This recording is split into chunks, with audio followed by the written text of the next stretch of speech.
सूखा पत्ता वो हवा में कैसे लहराता है, पेड़ का सूखा पत्ता हवा में कैसे लहराता है। गोस्वामी जी कह गए आज सूखे पत्ते की तरह दशरथ जी का शरीर कांप रहा है, ऐसी हालत है।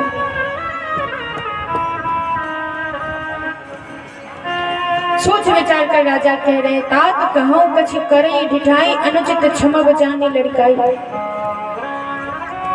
पिताजी दुख ना करो, राम जी कहते दुख की कोई बात नहीं है इसमें, ये मेरे लिए सौभाग्य की बात है। ये शुभ समय है, देखो राम जी के लिए ये समय जो है मंगल का समय है। जब तिलक होने की बात थी तो राम जी के मन में उतना हर्ष नहीं था, लेकिन अब जब वन जाने की बात आ गई है तो राम जी कहते मंगल समय है, कि अच्छा समय है। ये है राम जी। मंगल समय स्नेह बस सोच परिहरियतात, आय सुदीय हर्षि कही पुल के प्रभु गात।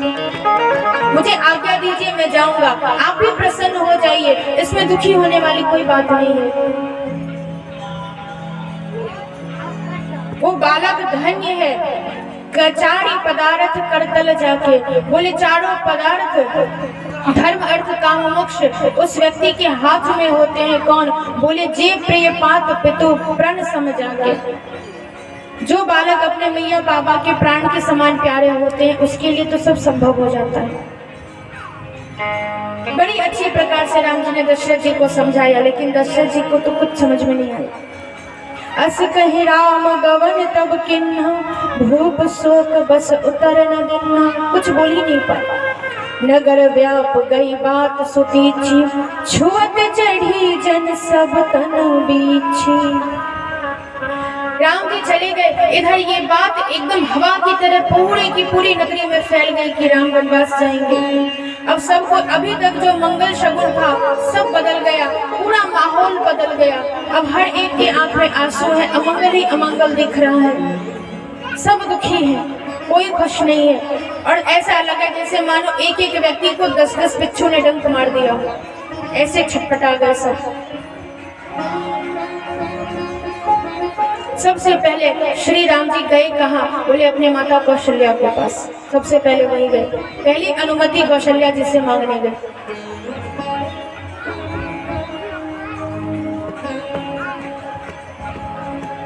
इधर राम जी कौशल्या माता के पास गए और इधर सारी जितनी भी प्रजा थी वो कहने लगी, हे भगवान का सुनाई विधि का हद सुनावा, का दिखाई चाह कहाँ दिखावा। हे विधाता तुम भी बड़े विचित्र हो, क्या सुनना चाहते थे क्या सुना दिया, और क्या देखना था क्या दिखा दिया। कहाँ तो हम तिलक की तैयारी कर रहे थे, कहाँ वनवास दिखा दिया। एक कहीं भल भूप न किन्हा, कोई कहता है आपस में सब बातें कर रहे हैं राजा ने ठीक नहीं किया, कोई कहता है नहीं कैकेयी दोषी है, कोई कहता है नहीं इसमें भरत का भी कुछ जरूर मिली भगत है भरत की। तो कुछ समझदार लोग हैं वो कहते हैं नहीं ये तो भूलकर भी मत कहना। राम और भरत एक दूसरे के विपरीत हो जाएंगे तो इस धरती पे प्रलय आ जाएगा। राम और भरत एक दूसरे से दुश्मनी करें ये सोचना भी पाप है। राम भरत के विपरीत कभी नहीं जा सकते और भरत राम के कभी नहीं। इसलिए ये बात मत सोचना कि इसमें भरत जी की कोई मिली भगत है, उन्हें तो पता भी नहीं है इस बात क्या हुआ क्या नहीं। कुछ कहते हैं राजा वचन के बंधन में ऐसे बंध गए हैं कि क्या कहे। सबको दोष ठहराता, कोई विधाता, कोई इंसान को, कोई कुछ, कोई होनी, अलग अलग भाव सबके। सारी बात सुनते सुनते अब श्री राम जी गए कौशल्या माँ के पास। सबसे पहले माँ को प्रणाम किया।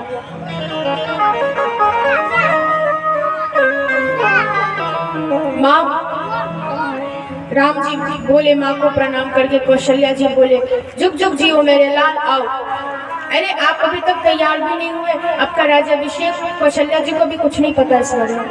आप अभी तक तैयार भी नहीं हुए, आपका अभिषेक होना है, चलो मैं स्वयं तैयार करूँ आपको।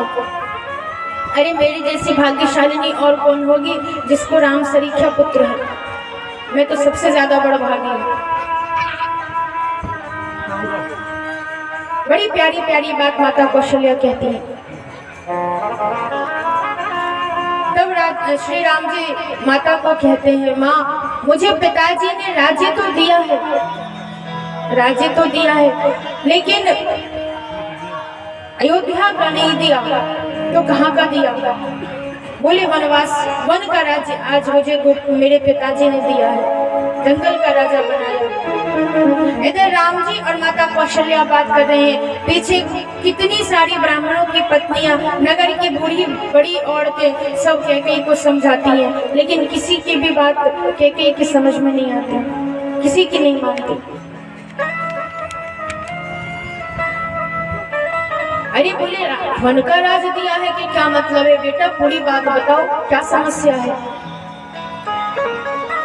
बरस 4-10 विपिन बसी, करी पितु वचन प्रमाण, आई पाय पुनि देखी हूँ, मन जनि करसी मलान। माँ मुझे पिताजी ने वन का राजा बनाया है, आज से मैं वनवास को जाऊंगा। वनवास को? हाँ माँ, अनुमति लेने आया हूँ, मुझे अनुमति दो। पहले तो कौशल्या जी एकदम घबरा गई, चुप होकर शांत हो गए, लेकिन कौशल्या ये ज्ञान है, ये ज्ञान का प्रतीक है। कौशल्या जी तुरंत अपने आप को संभाल कर कहती हैं, राम सुनो बेटा, हर बालक पे पिता से ज्यादा उसकी माँ का अधिकार होता है। मैं माँ हूँ, मैं कहती हूँ तुम वन नहीं जाओगे, लेकिन हाँ यदि केवल पिता की आज्ञा है कि तुम जंगल जाओ, तब तो बेटा मेरी आज्ञा है तुम मत जाओ, और तुम नहीं जाओगे, और इससे कोई धर्म की हानि भी नहीं होगी, इससे कुछ बुरा भी नहीं होगा। लेकिन बेटा यदि माता और पिता दोनों की आज्ञा है तो बेटा जाओ, जाओ, मैं नहीं रोकूंगी। केवल पिता की आज्ञा होती तो मैं कहती कि तुम मत जाओ, लेकिन यदि कैकेयी माँ ने भी तुमसे कहा है तो बेटा माता और पिता दोनों की आज्ञा यदि बराबर है तो फिर मना नहीं किया जा सकता। यहाँ कौशल्या जी ने ये नहीं कहा कि मैंने नहीं कहा, नहीं, भले ही कैकेयी जी ने कहा हो है तो वो तुम्हारी माँ, तो जाओ, मैं नहीं मना करूंगी। ये है कौशल्या जी, ज्ञान का प्रतीक है ये। बार बार कहती है बेटा, बिलख कर कहती है रोते हुए, अब कब तुम्हारा ये सुंदर मुखारविंद मुझे देखने को मिलेगा। निरखि राम रुख सचिव सुत, कारण कहे बुझाई, सुनो प्रसंग रही मूक जिमी, दशा बरन नहीं जाए।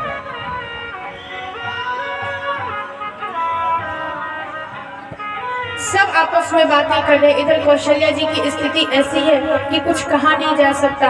दास दासी इधर राजा दशरथ को संभालते हैं, श्री राम जी कौशल्या माता के पास बातें कर रहे हैं, आपस में बातें हो रही हैं। तभी उसी समय में श्री जानकी जी आ जाते हैं।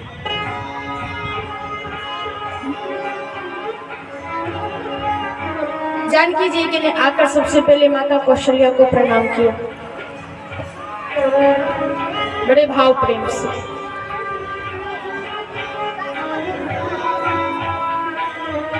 आओ बेटी, कुशल हो? बोले हाँ माँ कुशल।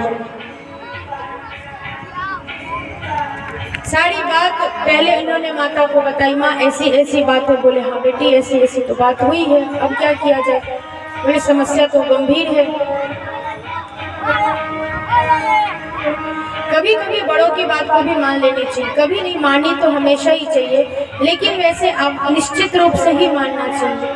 कुछ बातें ऐसी होती हैं जो अनुभव गम्य होती हैं, अनुभव बहुत बड़ी चीज होती है। बड़े व्यक्ति जो होते हैं उनके जीवन की अवधि लंबी होती है, तो तय बात है उनका अनुभव भी ज्यादा होगा, छोटों से तो ज्यादा होगा ही होगा, ज्यादा ही होगा।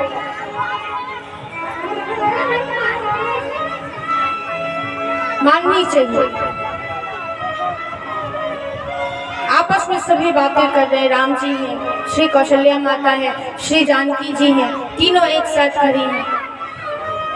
और ये स्थिति ये है कि तीनों में से कोई कुछ कहता नहीं, सभी मौन चुपचाप खड़ा है, क्योंकि समझ में नहीं आ रहा क्या कहे किसको। स्थिति ही ऐसी आ पड़ी है, कौन किसको यहाँ समझाएगा, कौन यहाँ किसको संभालेगा, पता ही नहीं चल रहा, किसी को समझ में नहीं आ रहा। हालात ऐसे हैं।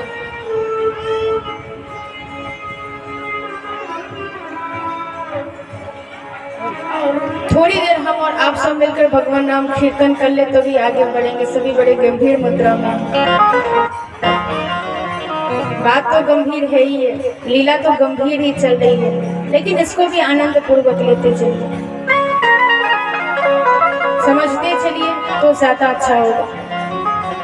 इतने गंभीर हो जाएंगे तो फिर मुश्किल हो जाएगा संभलना। हंसते मुस्कुराते हुए कथा समझे, एकदम डट के सबरे जन एकदम गंभीर बने, ज्यादा गंभीर होने की कोई जरूरत नहीं है। चलो पहले प्रेम भाव से सभी कीर्तन कर लो भगवान का एक बार।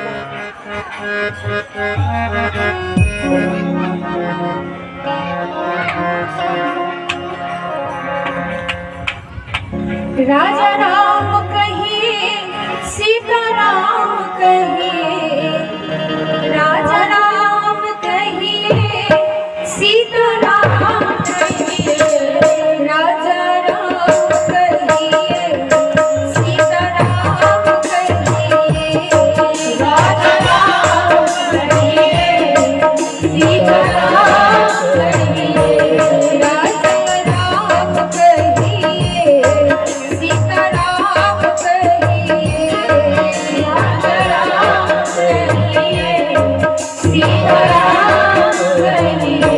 कहिए, राजा राम कहिए, सीता राम कहिए, राजा राम कहिए, सीता राम कहिए, राजा राम कहिए, सीता राम कहिए, राजा राम कहिए, सीता राम कहिए, राजा राम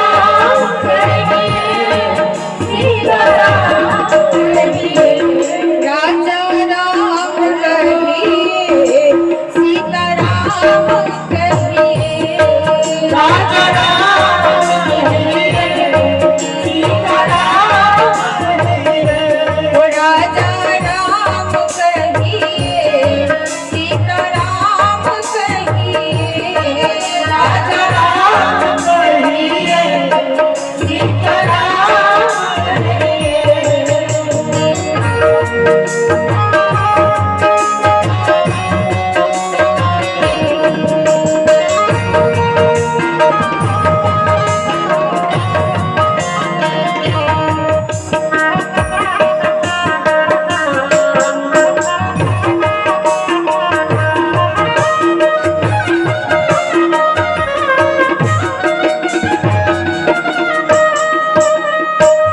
राजा राम राजा राम राजा राम जय राजा राम राजा राम राजा राम रघुपति राघव राजा राम पतित पावन सीता राम, रघुपति राघव राजा राम पतित पावन सीता राम, रघुपति राघव राजा राम पतित पावन सीता राम, रघुपति राघव राजा राम पतित पावन सीता राम, रघुपति राघव राजा राम पतित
बचे हैं, यदि उतनों में कि सबकी आवाज आने लग जावे तो क्या बात हो जाएगा। किसी की आवाज आ रही है, किसी की आवाज नहीं आ रही है। देखो ये एकदम धीरे बजेगा लेकिन एकदम धीरे बजेगा। और हम सुनना चाहते हैं आप सबकी आवाज, क्योंकि हम यहाँ ऊंचे बैठकर आप सभी को देख रहे हैं। बामुश्किल 5 से 6 लोगों के मुंह से ही आवाज आ रही है, बाकी सबरे मौन होकर हमारे ही मोड़ा देख रहे हैं। नहीं, हम इतने भी सुंदर नहीं है कि आप हमें एक तक निहारो, नजर लग जाएगी हमें, इतना मत देखो। थोड़ा आप सबके मुंह से आवाज तो आनी चाहिए। किसी का श्रीमुख हिल नहीं रहा है, सब चुपचाप बैठे हैं आप सब। कीर्तन हो रहा है, कीर्तन में जरूर बोलना चाहिए आपको। 5-6 दिन से लगातार ही तो समझाते आ रहे हैं, कीर्तन में मौन मत रहिए। कीर्तन में जो कोई मौन रहता है फिर बात गड़बड़ हो जाती है। ताली और आवाज मुंह से निकलते रहना चाहिए, मौन नहीं होना चाहिए। चलो आप सब एक बार सीताराम गा के दिखाओ, हम तो यहीं बैठे हैं। एक बार आप सभी जोर से कीर्तन करिए। सीताराम सीताराम सीताराम सीताराम, सभी कहिए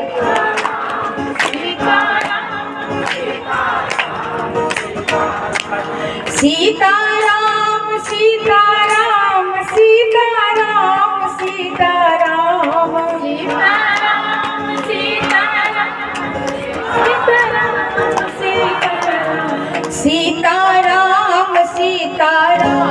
सीताराम सीताराम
बोलिए राजा रामचंद्र जी महाराज की जय।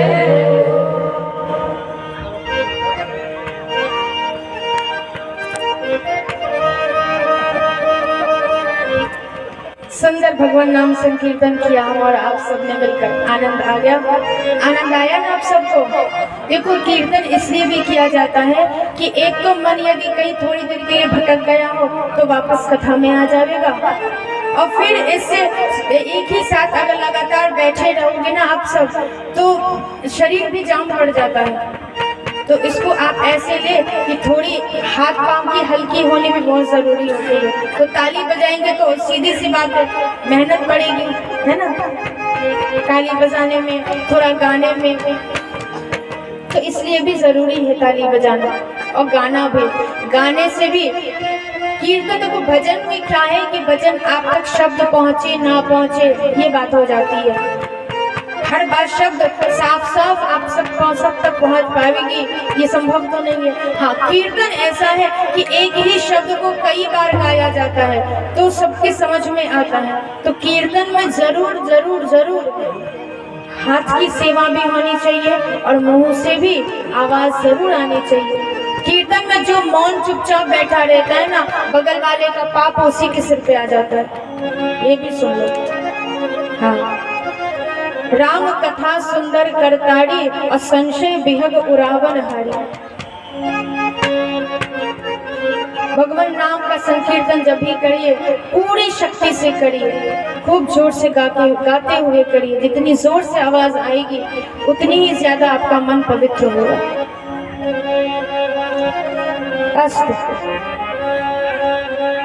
तो हम सब कहाँ कथा सुन रहे थे, यानी कि आप सब ये भी बता दीजिए, तो भी हम जाने कितने पक्के आप सब हमारे श्रोता हैं। बताइए हमने कथा कहाँ को छोड़ा, बताओ, किसी को याद है कथा कहाँ रुकी थी? बताओ बताओ। सिया जी के पास छोड़ के गए थे। वाह वाह वाह वाह, हमरो इज्जत बचा ली है बाबा, बहुत सुंदर। श्री राम जी से माता कौशल्या की बातें हो ही रही हैं, तभी उसी समय समाचार ते ही समय सुनी, सिया उठी अकुलाय, जाय सासु पद कमल जुग,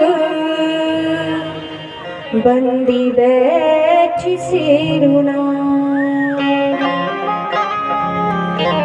यही समय समाचार सुनकर, ये बात सुनकर श्री जानकी जी कौशल्या मैया के महल में आती हैं, प्रणाम करती हैं। दिन ने आशीष सासु मृदुबानी, अति सुकुमारी देखी अकुलानी।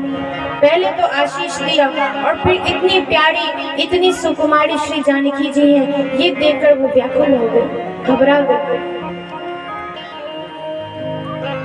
श्री जानकी जी मुंह नीचा करके, सिर नीचा करके कुछ सोच रही हैं। तब माता ने आज्ञा दी, बेटी कहो, कुछ कहना चाहती हो? हाँ माता जी, कहो, क्या कहना है? चलन चाहत वन जीवन नाथो, के सुकृति सन होए ही साथ।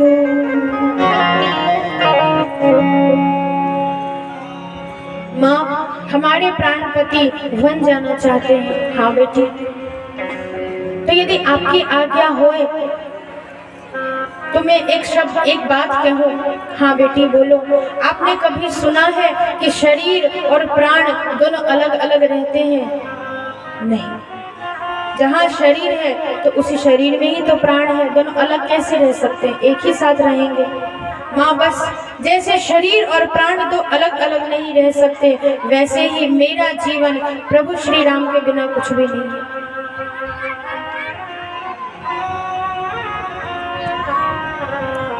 जहाँ मेरे पति हैं वहीं मेरा जीवन है, उन्हीं के साथ मेरा सब कुछ है, उनसे अलग तो मेरा कुछ भी नहीं है। तो यदि आपकी आज्ञा हो जावे तो माँ, मैं अपने पति के साथ वन जाना चाहती हूँ। नहीं बेटी, कौशल्या माता घबरा गई। पिता जनक भूपाल मणि, ससुर भानुकुल भान, पति रवि कुल कैरव विपिन, विधि गुण रूप निधान। ये क्या कहा बेटी तुमने? जिनके पिता जनक जी जैसे महान राजा हैं, राजाओं के शिरोमणि हैं, और ससुर सूर्य कुल के भूषण हैं, पति जिनके सूर्य कुल के कुमुद वन की तरह हैं, खिले हुए चंद्रमा की भांति हैं, रूपशील और गुण के भंडार हैं, तुम तुम ऐसे कुल की बेटी हो, ऐसे कुल की बहू हो और ऐसे पति की पत्नी हो। फूल से भी ज्यादा तो तुम कोमल हो बेटी, तुम कैसे वन में जाओगी? पलंग पीठ तजी गोद हिंडोरा, सियना दिन ही पग अवनी कठोरा। श्री जानकी जी गोस्वामी जी कहते हैं कि सीता जी कितनी कोमल है। बोले आज तक पलंग पीठ, केवल पलंग और फिर माता पिता की गोद, और कभी भी रही तो कोमल फूलों की भांति शैया।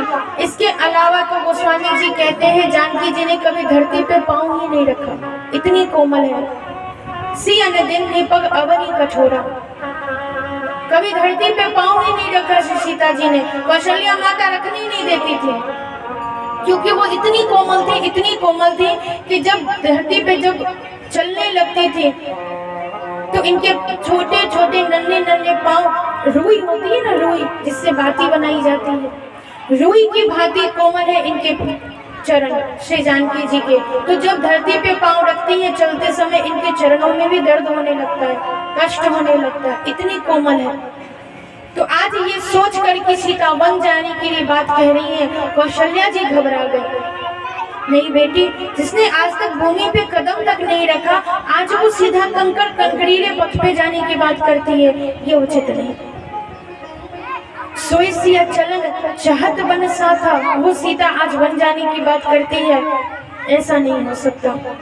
बेटी तुम घर में रहो, तुम्हारा नहीं मन लगेगा यदि ससुराल में तो कभी पिता के घर चली जाना, कभी अयोध्या रह जाना, कब हो अयोध्या कब हो मिथिला, मिला जुलाकर आप कैसे भी करके 14 वर्ष समय बीतते देर नहीं लगती, तुरंत समय चला जाएगा, दिवस जात नहीं लागत 12, समय दुखदाई बीत जाएगा, राम आ जाएंगे, आप वन मत जाओ। वन के लोग कठोर होते हैं, स्त्रियां कठोर होती हैं, आप इतना नहीं सहन कर पाओगे। बहुत समझाती हैं लेकिन सीता जी नहीं मानती।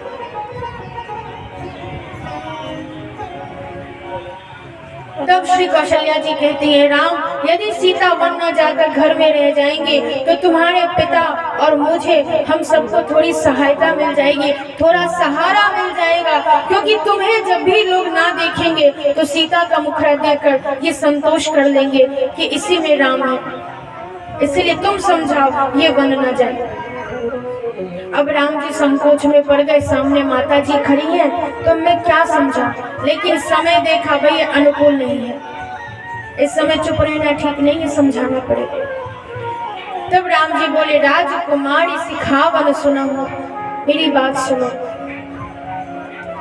मैं वही बात कहूंगा जब आपके, मेरे और पूरे परिवार के हित में है, अनुचित कुछ भी नहीं कहूंगा, मैं वही कहूंगा। आपको जहाँ जब जैसा मन करे आप वहाँ रह जाना, दिन बीतते देर नहीं लगेगी, मैं तुरंत आ जाऊंगा। आपके रहने से माँ और पिता दोनों को सहायता मिलेगी, संभाल मिल जाएगा, आप रहो। जंगल में भयंकर राक्षस हैं, वानर हैं, आप उन सबको, जब दशरथ जी के महल में चित्र है, एक फोटो जिसको कहते हैं, उसमें एक वानर का चित्र है, वो एक दिन अचानक से जब जानकी जी देखती है तो घबरा जाती है, डर जाती है। तब राम जी समझाते हैं कि जब आप एक फोटो को देखकर, चित्रपट को देखकर इतना घबरा जाती हो, तो जब जंगल जाओगी तो भयंकर भयंकर राक्षस मिलेंगे, कैसे आप सहन कर पाओगी, आपसे नहीं होगा। आप मेरी बात मानो, मत जाओ। गुरु श्रुति सम्मत धर्म फल पाई बिनहि कलेश, हट बस सब संकट सहे गालव नहुस नरेश। बोले हट नहीं करना चाहिए, हट करने से, जिद करने से किसी भी बात की फिर बहुत समस्या उठानी पड़ जाती है। आप मेरी बात मानो, जो हट करहु प्रेम वश बामा, तो तुम दुख पाओ परिणामा। यदि आप हट करोगी वन जाने का तो मैं आपसे कहूँ कि फिर आपको परिणाम उचित नहीं होगा, आपको इसका दुख भोगना पड़ सकता है, कष्ट सहना पड़ सकता है। मेरी बात मानो। कुछ कंटक मग का करना, कुछ कंटक मग का करना, चलब पया देही बिनु पद प्राण।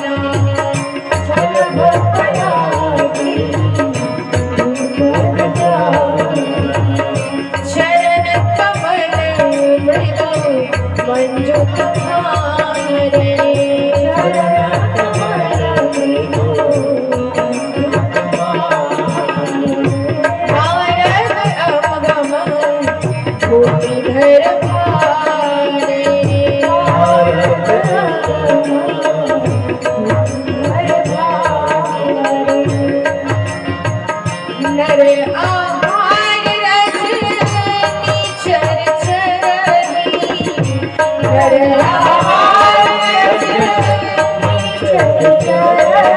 कपट वेश विधि कोटि में करही कपट वेश विधि कोटि में करही लाग गई अति पहाड़ गए पानी लाग गई अति पहाड़ गए पानी विपत्ति विपिन नहीं जाई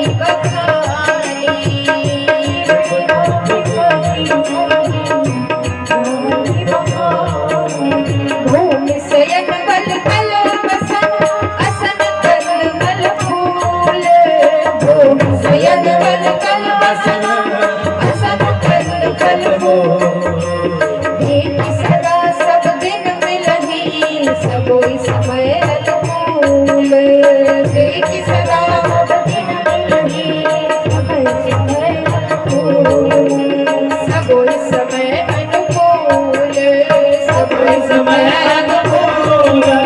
सबोई समय अनुकूल सबोई समय राम जी समझाते हैं देवी कंकड़ीले रास्ते हैं कांटे बिछे हैं आपके पैरों में चुभेंगे आपके पैरों में जूते चप्पल भी नहीं रहेंगे फिर आप कैसे इस कष्ट को सह पाओगे हमेशा भोजन भी नहीं भोजन के नाम पे मिलेगा कभी कंदमूल फल और वो भी हर समय नहीं मिलेगा पीने के लिए पहाड़ और झरनों का जल मिलेगा जो कि खारा होता है अब क्या पियोगी क्या खाओगी पर्वत की गुफाएं हैं नदी नाले हैं कहाँ तक आप सह पाओगे राक्षस भांति भांति का रूप बनाकर जंगल में फिरते हैं आप घबरा जाओगे हंस गवनी तुम नहीं बन जोगो आप वन के योग्य नहीं हो देवी बात हमारी मानो सीख मानो आप वन को न जाओ बहुत प्रकार से श्री राम जी ने समझाया लेकिन सीता जी नहीं मानी अंत में बोली सुनि मृदु वचन मनोहर पिय के लोचन ललित भरे जल सिय के अपने पति की सुंदर बातें सुनी बातें बड़ी सुंदर थी लेकिन ये सुनकर उनको खुशी नहीं हुई भरे विलोचन नयन में जल छा गए आंखों से आंसू बहने लगे बोले हे प्रभु आप बात तो बहुत सुंदर कह रहे हैं लेकिन आज मेरे पल्ले नहीं पड़ता शीतल बात है लेकिन मुझे आज दाह सी लगती है अच्छी नहीं लगती उतर न आव विकल वैदे ही श्री जानकी जी विकल हो रही हैं ये सोचकर कि मुझे पति के बिना अकेले महल में रहना पड़ेगा घबराई जा रही है तब अंत में बोली प्राणनाथ करुणायतन सुंदर सुखद सुजान तुम बिनु रघुकुल कुमुद विधु सुरपुर नरक समान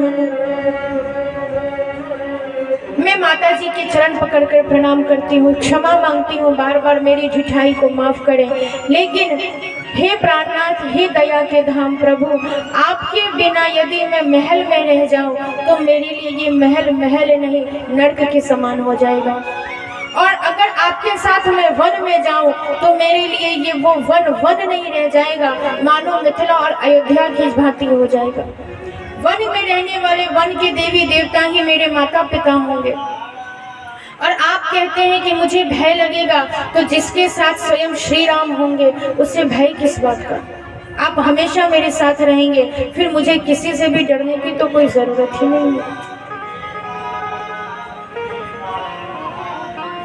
जब तक आपका साया मेरे साथ है आप मेरे साथ है मैं हर प्रकार से सुखी हूँ वन देवी वन देव उदारा करें सास ससुर संसारा जंगल के जितने देवी देवता हैं वो माता पिता की भांति मुझे स्नेह प्रेम देंगे। आपने बहुत कुछ कहा है, जंगल में ये दुख है वो दुख है, लेकिन मैं तो बस इतना जानती हूँ कि मेरे पति यदि मेरे साथ है तो मेरे लिए वो सब सुख हो जाएगा, कुछ दुख रहेगा ही नहीं। अस जी जान सुजान शिरोमणि ले संग मोहि छाड़ी उजन। ये विचार करें, हे स्वामी मुझे अपने साथ ले ले, मुझे ना छोड़े। मैं अयोध्या में रहकर अकेले जी नहीं पाऊंगी। अब राम जी सोचने लगे, भैया अब जिस हिसाब से बातें हो रही हैं, अगर जबरदस्ती की जावे तो सिया जो को महल में छोड़ कर जाऊंगा तो संभव ये प्राण भी ना रखेंगे, जीवित भी ना बचे। समस्या विपरीत आ गई। सीता जी बोली, मुझे कोई कष्ट नहीं होगा, मैं सुख से रहूंगी, आप मुझे अपने साथ ले चलो, बस मेरे लिए वही सबसे बड़ा सुख है। जितने भी दुख आपने मुझसे कहे वास्तव में वो दुख नहीं है, मेरे लिए तो सबसे बड़ा दुख वही है कि मेरा आपसे वियोग हो जाएगा, मेरे लिए सबसे बड़ा दुख है और वो मैं नहीं सह सकती।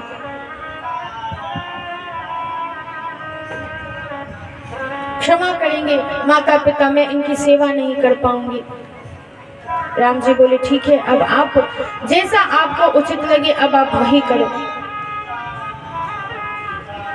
आप चलो मेरे साथ। मान गए राम जी, बोले ठीक है, साथ ले चले।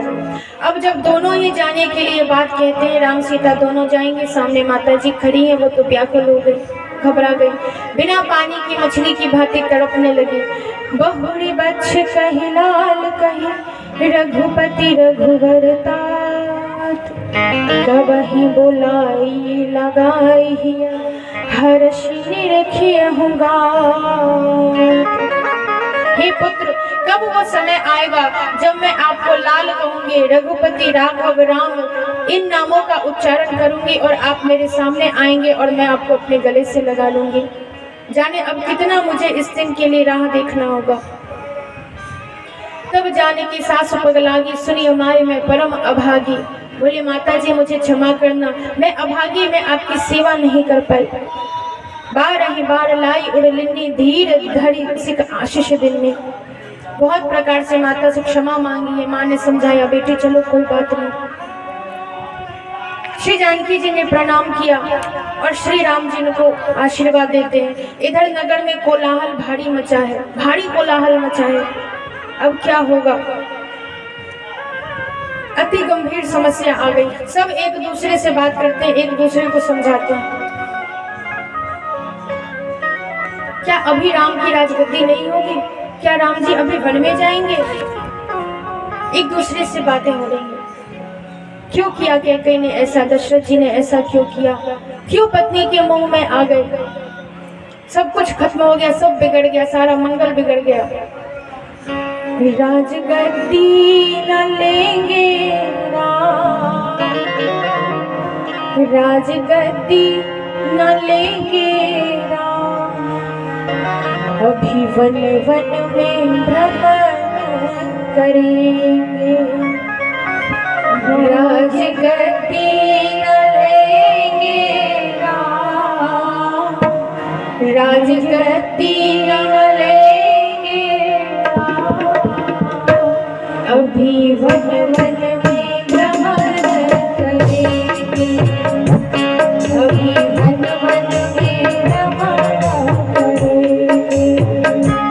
राजगद्दी न लेंगे राम, राजगद्दी न लेंगे राम, अभी वन वन में भ्रमण करेंगे, अभी वन वन में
बुराइयों का नाश करेंगे, भक्तों का उद्धार करेंगे।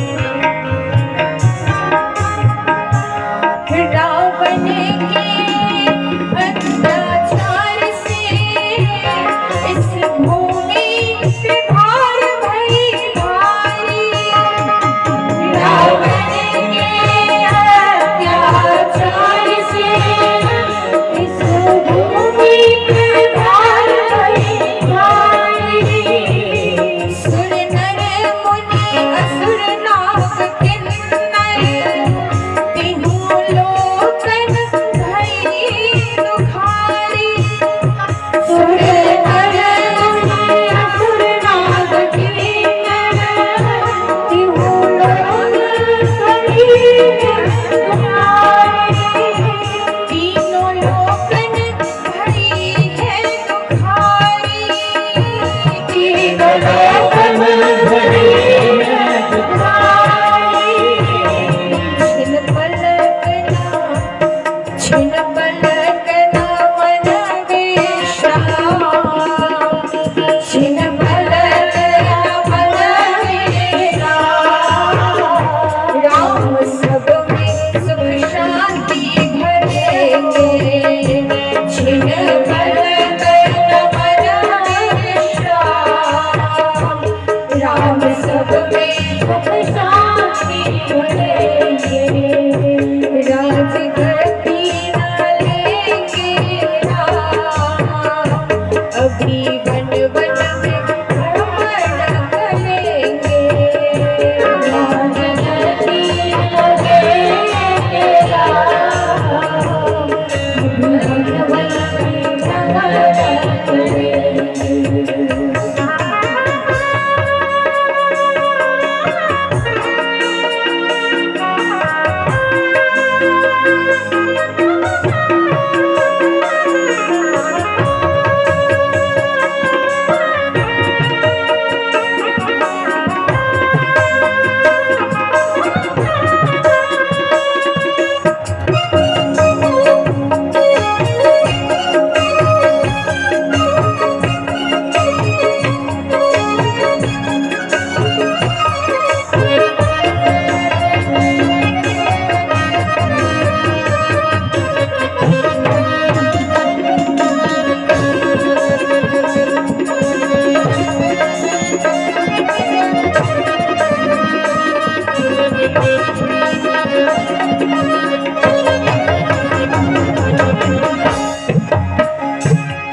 श्री राम जी इस धरती पे मर्यादा की स्थापना के लिए आदर्श को निभाने आए हैं, हर जीव को समझाने के लिए आए हैं। तो यदि संत जन भाव देते हैं, यदि वो गद्दी स्वीकार करके भगवान महल में रह जाएंगे, तो संभवतः जो करना चाहते हैं वो नहीं कर पाएंगे। क्योंकि वन में भगवान के कई लोग ऐसे हैं जो राह देख रहे हैं, कब राम आएंगे, कब राम आएंगे।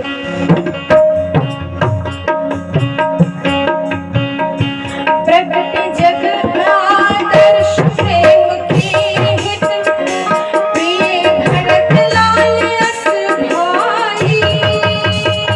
प्रगट जग आदर्श प्रेम की हित, प्रिय भरत लाल अस भाई। प्रिय भरत लाल अस भाई। प्रिय भरत लाल लक्ष्मण और शत्रुघ्न जैसे, प्रिय प्रगट है सेवकाई। लक्ष्मण रिपुसूदन जैसे, प्रगट प्रिय सेवकाई। प्रगट प्रिय सेवकाई। प्रगट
राजगद्दी न लेंगे राम, अभी वन वन में भ्रमण करेंगे। जिस कार्य है तो आगमन हुआ है, अब भगवान का वो अवतारी कार्य आरंभ होने ही वाला है। इसीलिए भगवान ने ये लीला करी। अब श्री जानकी जी को तो समझा लिया, वो बन जाने के लिए तैयार हो गई हैं। लेकिन अब एक और बात आन पड़ी। कौन? गोस्वामी जी कहते हैं, समाचार जब लक्ष्मण पाए, व्याकुल विलख बदन उठी धाय। कंप पुलक तन नयन समीरा, गहे चरण अति प्रेम अधीरा। इधर श्री राम जी, श्री सीता जी और कौशल्या माता बातें कर ही रहे हैं कि तत्क्षण इसी समय में भैया भैया कहते चिल्लाते हुए दूर से दौड़ते दौड़ते श्री लक्ष्मण जी आ गए। समाचार जब लक्ष्मण पाए, जैसे ही लक्ष्मण जी को पता चला कि भैया का राजतिलक बंद हो गया और अब वो वनवास जाएंगे, तुरंत राम जी के पास आए कछु ना कहीं न सकत कछु चितवत ठाड़े, कुछ कह नहीं पा रहे, आंख से अविरल आंसू बह रही है, शरीर कांप रहा है, थर थर कांप रहे हैं और एकटक राम को निहारे जा रहे हैं। सोच रहे हैं भगवान ये क्या होने वाला था और क्या हो गया। कहाँ तो अभी आनंद मंगल था और कहाँ पूरी के पूरे राज्य में शोक छा गया। राम बिलो की बंधु कर जोड़े, देह गेह सब तन सन तृण तोड़े। राम जी ने लक्ष्मण जी को देखा, वो ऐसे हाथ जोड़े खड़े कांप रहे जैसे मानो शरीर में कोई हलचल ही ना हो। विचित्र दशा है लक्ष्मण जी की। तुरंत राम जी ने संभाला, लक्ष्मण भैया बोले बचन राम नैनागर, सील स्नेह सरल सुख सागर। तात प्रेम बस जनिक राहो, समुझि हृदय परिणाम छाओ। भैया लक्ष्मण धीर धरो, घबराओ मत, परिणाम में जो होगा सब आनंद देने वाला होगा, तुम चिंता मत करो, अधीर मत हो, बिल्कुल मत घबराना। भैया आप यहीं पे रहो, माता पिता भाई बंधु नगरवासी सबकी सार संभाल करना, सबकी देख रेख करना। आप दुखी मत हो, अपने हृदय में ढाढ़स बंधाओ और परिवार वालों को भी ढाढ़स दो, हिम्मत रखो। हृदय में मेरी बात मानो, मेरी सीख मानो। माता पिता के चरणों की सेवा करने में ही बच्चों का सबसे बड़ा हित है, बालकों का, संतान का हित है। आप यहीं पे रहो, माता पिता की सेवा करो। देखो पिताजी बहुत ही ज्यादा दुखी हैं, उनके दुख का निवारण करो। भरत भी यहाँ नहीं है, शत्रुघ्न भी यहाँ नहीं है, मुझे भी जाना है भैया। यदि सब एक साथ निकल जाएंगे तो फिर माता पिता को कौन संभालेगा। आप यहीं थोड़ा धैर्य रखो, माता पिता को संभालो। सारी बातें चुपचाप कांपते हृदय से लक्ष्मण जी सुन रहे हैं। अब फिर बोले अंत में, मैं बन जाऊं तुम ही लैसा था, हो सब ही विधि अवध अनाथ। गुरु पितु मातु प्रजा परिवारो, सब कहूँ पड़ई दुसह दुख भारो। लक्ष्मण आपको यदि मैं अपने साथ ले जाऊंगा तो इस समय मानो डूबते एक नैया जो पानी के बीच मझधार में है और उसको कोई किनारा नहीं मिल रहा है, तो हवा के झकोड़े लगते लगते अंत में वो कांपते हुए डूब जाएगी। ठीक इसी प्रकार लक्ष्मण भैया इस समय इस पूरे परिवार को संभालने वाले कर्णधार आप बनो। आप यहाँ रहो, सबको संभालो। गुरु पिता माता प्रजा परिवार सबके ऊपर जो ये अचानक से बड़ा दुख आ पड़ा है, इसको आप संभालो। रहे हो तात अस नीति विचारी, आप यहीं रहो। सुनत लखन व्याकुल अति भारी। सुनने के बाद लक्ष्मण जी तो जो थोड़े बहुत और धैर्य था वो भी हार गए और ज्यादा व्याकुल हो गए। पूरा शरीर सूख गया, सूखे पत्ते की भांति कांपने लगे। भैया ये क्या कहा आपने? उतर ना आवत, कुछ कह नहीं पा रहे, बस रोए जा रहे हैं। नाथ दास मैं स्वामी तुम तजहु नकाह बसाई। प्रभु आप मेरे स्वामी हो, मैं आपका दास हूँ। मैं आपसे विलग कब था, मैं आपसे दूर कब था? आपने ये सोच भी कैसे लिया प्रभु कि मैं आपके बिना रह जाऊंगा? संभव ही नहीं है। शरीर से उसकी परछाई कभी अलग नहीं रह सकती, हो ही नहीं सकता। मैं आपसे दूर कहाँ चला जाऊंगा? दिन मोही सिख नीक गोसाई, आपने मुझे शिक्षा तो बहुत अच्छी दी, भरी शिक्षा दी, लेकिन लागी अगम अपनी कदर आई। मैं क्या करूं? मेरे से संभव नहीं है। आपकी ये सीख मैं नहीं मान सकता। धर्म के अनुसार बात आप कह रहे हो, सब बात सही है, लेकिन मेरे हृदय में वो ज्ञान आ ही नहीं रहा है जो इस समय आप दे रहे हो। मैं शिशु प्रभु स्नेह प्रतिपाला, राम लक्ष्मण जी ने कितनी प्यारी बात कही। बोले प्रभु आज तक आपने मुझे अपने बच्चे की तरह पाला है, आज तक मुझे ये पता ही नहीं है कि मेरी माता कौन है, मेरे पिता कौन है। मैंने तो सब कुछ आप ही को माना, आपके साथ ही रहा, आपके अलावा तो मैं किसी को जानता भी नहीं। और आज आप मुझसे कह रहे हो कि आप जाओ और मैं यहीं रह जाऊं, आपके बिना भला में रहने की कैसे सोच सकता हूँ? संभव है क्या? मोरे सबई एक तुम स्वामी, मेरे लिए तो सब कुछ मेरे आप ही हो, आपके अलावा मेरा कोई नहीं है। आपने सोच कैसे लिया कि मैं आपके बिना रह जाऊंगा? मन क्रम वचन चरण रत होई, कृपा सिंधु पड़ी हरि की सोई। मन क्रम वचन से मैं आपका दास हूँ, मैं आपको नहीं छोड़ सकता। कर्मा सिंधु सुबंधु के सुनि मृदु वचन विनीत, समुझाए उड़िलाई प्रभु जानि स्नेह सभी। बड़े प्रेम से राम जी ने लक्ष्मण जी को समझाया, हृदय से लगाकर बड़े प्रेम से समझाया। नहीं लक्ष्मण जी बोले भैया नहीं, मैं आपके बिना रह ही नहीं सकता, मैं जीवित ही नहीं बचूंगा, आप मुझे अपने से दूर ना करें। तब राम जी बोले भैया एक काम करो, अगर आपकी ऐसी ही इच्छा है तो आप जाओ और अब माता सुमित्रा से आज्ञा लेकर आओ।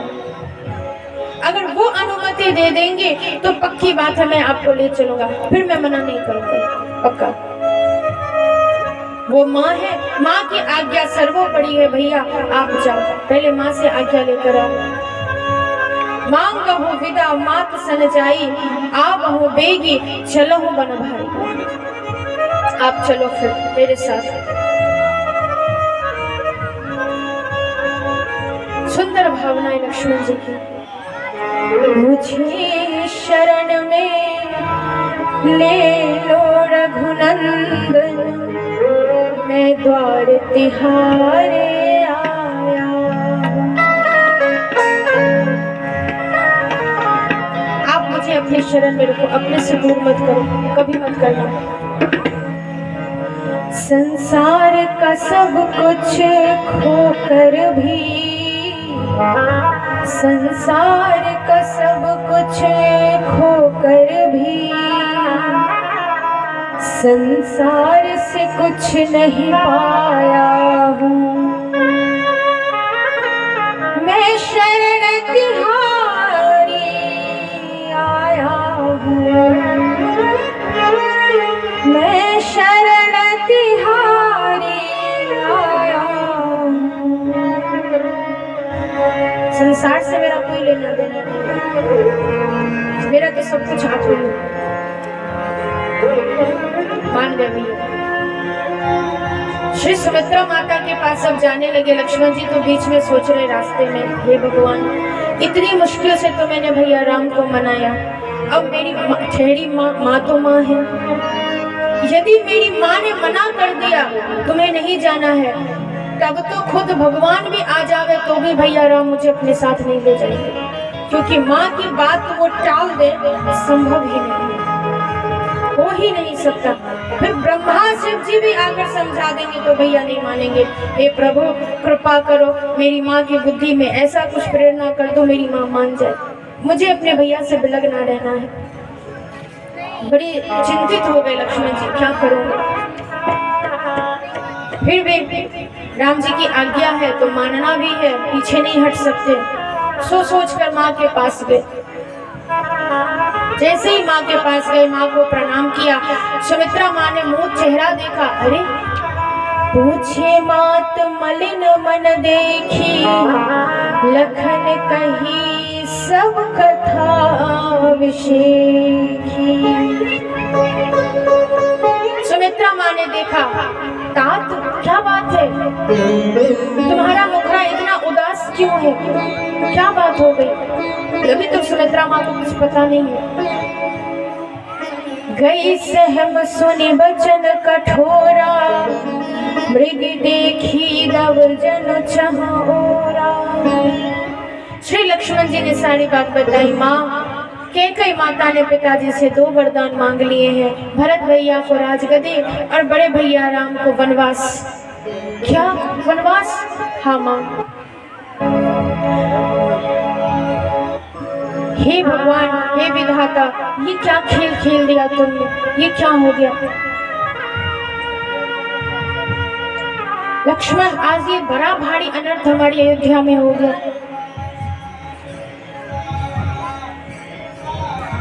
शोक मना रही है, दुख मना रही है सुमित्रा जी, और इधर लक्ष्मण जी मन ही मन सोच रहे हैं, हे भगवान, माता जी मना न करें।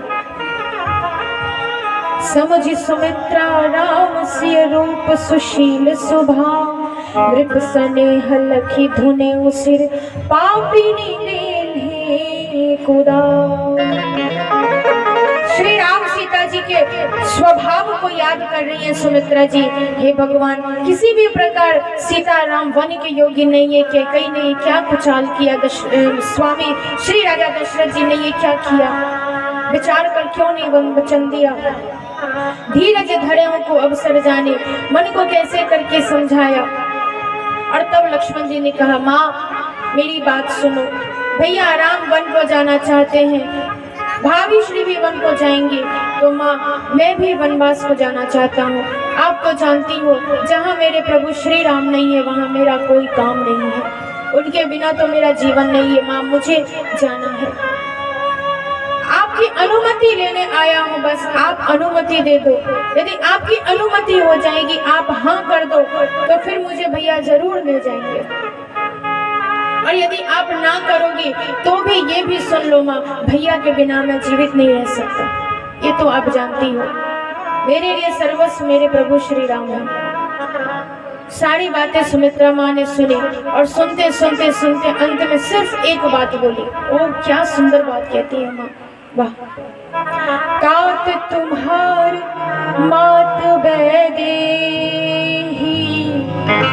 पिता राम सब भांति सने। लक्ष्मण, तुम मुझसे आज्ञा मांगने आए क्यों? क्यों माता? बोले तुम्हें तो इसकी जरूरत नहीं है, क्योंकि तात तुम्हारा माँ तो वैदेही, तुम्हारी माँ तो सीता है और पिता राम, तुम्हें तो मेरे पास आने की जरूरत ही नहीं है। लक्ष्मण, अवध तहाँ जहाँ राम निवास हो, तुम्हारे लिए तो बेटा अयोध्या वही है जहाँ राम है। जहाँ राम नहीं वहाँ तुम्हारा कोई काम नहीं। जाओ, तुम्हारे लिए तो सब कुछ वही है जहाँ राम सीता है। तहाँ दिवस जहाँ भानु प्रकाशा, बोले दिन तो वही है जहाँ सूर्य है, और तुम्हारे जीवन का सूर्य तो राम है।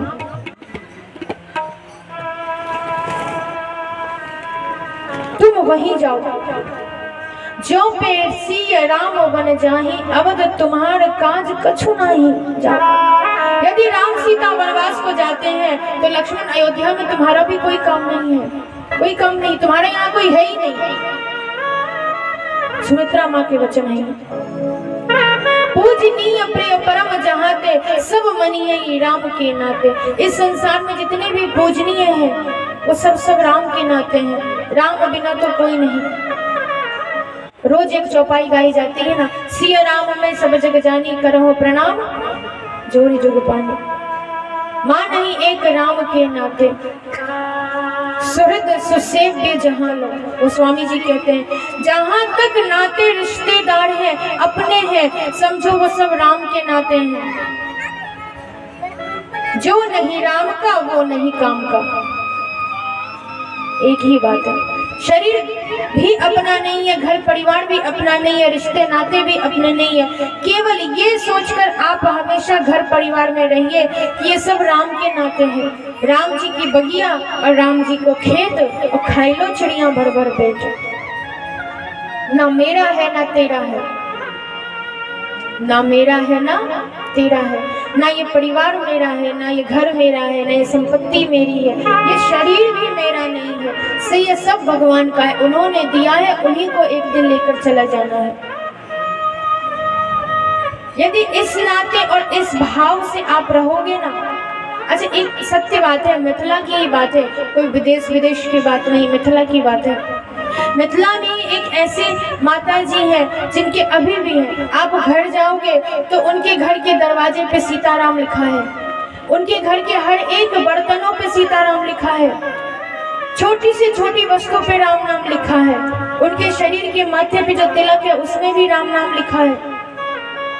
वो राम के अलावा किसी को जानती ही नहीं है। वो सच्ची घटना बता रहे हैं आपको, कोई बड़ी सड़ी नहीं, मिथिला की ही बात है। वो अभी वो घर भी है, वो दर्शन भी आपको हो सकता है, बस माता जी भी नहीं है। ऐसा दर्शन है अभी भी। वो सबको राम के नाते मानती हैं, राम नहीं के तो कुछ भी नहीं। जो घर आवे, संत आवे, मेहमान आए, वो सब भगवान राम के नाते आया है, इसी नाते सबकी सेवा करती हैं। उनसे कभी कोई पूछ ले, भाई ये घर किसका है, ये परिवार किसका है, यहाँ तक कि गायों की सेवा करती हैं। और कोई पूछे ये गैया किसकी है, बोली ये गैया तो जानकी जी की है। कभी उनके श्रीमुख से ऐसा निकला ही नहीं कि फलानी चीज मेरी है, कभी नहीं। जीवन बिता दिया लेकिन कभी उनके मुंह से ऐसा नहीं निकला। सब कुछ राम सीता जी का है, सब छोटी से छोटी चीज उन्होंने भगवान को समर्पित कर रखी है। ऐसा उनका जीवन है।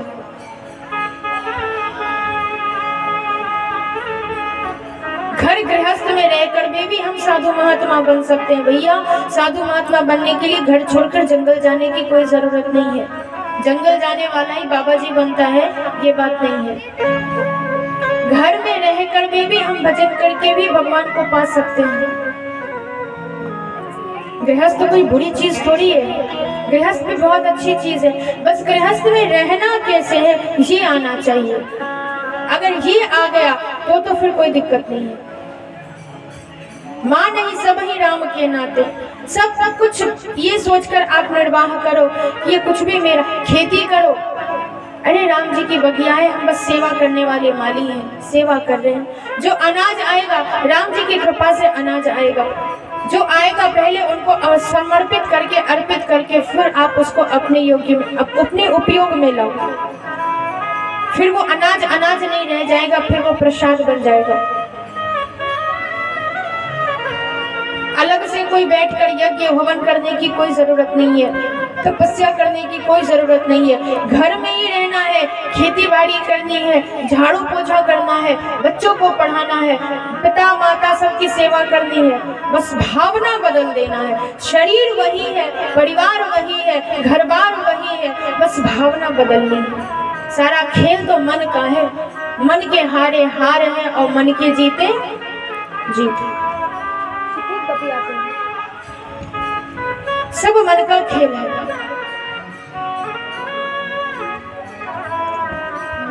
मन नहीं तो कुछ भी नहीं। जिस काम में आपका मन नहीं होगा वो काम बिगड़ जाएगा, और जिस काम में आप मन लगाकर काम करो फिर देखो काम छोटा ही क्यों ना हो वो करामात दिखा देगा। खेल सब मन का है। भावना बस बदलनी है आपको। सेवा हम करेंगे, झाड़ू लगाएंगे, इसलिए लगा रहे हैं कि ये घर राम जी का है, कभी ना कभी तो राम जी आएंगे। शबरी मैया ने राह निहारा, झाड़ू बुहारू से रोज रास्ता साफ करती है, मेरे राम आएंगे, एक दिन आए ना। भावना बस पक्की रखनी है। राम जी की कृपा से ही सारे बच्चे हैं, सब उन्हीं के हैं, इनकी सेवा करना है बस। भावना यही होनी चाहिए, फिर देखो क्या कमाल होता है। घर में रहकर भी आप महान बन जाएंगे, कहीं बाहर जाने की जरूरत नहीं पड़ेगी आपको। फिर आपके घर में राम आएंगे यदि आपका भावना ऐसा हो जाए तो खुद चलकर प्रभु आएंगे आपके पास। सीखना चाहिए हमें सुमित्रा माता से। क्या सुंदर बात कही, जहाँ राम जी नहीं है वहां तुम्हारा तो कोई काम ही नहीं है। जाओ, एक शब्द में कह दिया, जाओ। अस जी अजान संग बन जाहु, ले हो तात जग जीवन लाहु। जाओ और अपने जीवन का खूब खूब आनंद लो, यही तुम्हारे लिए योग्य है। भूरी भाग भाजन भय मोहि समेत बलि जाओ, जो तुम्हारे मन छाड़ी छल किन्हीं राम पद ठाओ। मेरे साथ तुम बड़े भाग्य भाग्यशाली हो, कपट छल त्याग कर यदि भगवान राम के चरणों की सेवा कर ली तो हम दोनों ही भाग्यशाली हैं। तुम्हारे ही भाग राम बन जाही। सुमित्रा माता ने तो यहाँ तक कह दिया, भाई अब इससे ज्यादा क्या कहेंगे। बोले राम वनवास इसलिए नहीं जा रहे हैं कि कैकेयी ने कहा है या पिताजी ने कहा है, वो तो समझो तुम्हारे भाग्य से जा रहे हैं ताकि तुम्हें सेवा का अवसर मिले। कौन माता इतनी बड़ी बात कहेगी भाई बताओ। तुम्हारे ही भाग राम बन जाही, तुम्हारे भाग्य से राम जी बन जा रहे हैं, दूसरे हेतु और कछो ना है। दूसरा तो कोई कारण ही मेरी समझ में तो नहीं आता। लक्ष्मण सकल सुकृत कर बड़ फल एहु, राम सिय पद सहज सनेहु। अभी हमने आपको कहा ना, देखो भाई गोस्वामी जी भी कह रहे, सुमित्रा माता कहती है जीवन का सबसे बड़ा लाभ यही है कि हर प्रकार से भगवान श्री सीताराम जी की सेवा की जाए, यही जीवन का लाभ है और दूसरा तो कोई लाभ ही नहीं है। सकल प्रकार से भगवान की सेवा करो, यही सबसे बड़ा धर्म है, यही सबसे बड़ा कर्म है। उपदेशो यह जेहि तात तुम्हारे, राम सिय सुख पावहि। उपदेशो यह जेहि तात तुम्हारे, राम सिय सुख पावहि। पितु मातु प्रिय परिवार को, सुख सुरति मन विसरावहि। पितु मातु प्रिय परिवार को, सुख सुरति मन विसरावहि। तुलसी प्रभु ही सिख दे आयस, दीन ही पुनि आशीष दई। तुलसी प्रभु सिख दे आयस, दीन पुनि आशीष दई। रति हो अविरल राम सिय, रघुवीर पदन करत गई। रति हो अविरल राम सिय, रघुवीर पदन करत गई। अविरल राम सिय, रघुवीर पदन करत गई। रति हो अविरल राम सिय, रघुवीर पदन करत गई। रघुवीर पदन करत गई। रघुवीर पदन करत गई।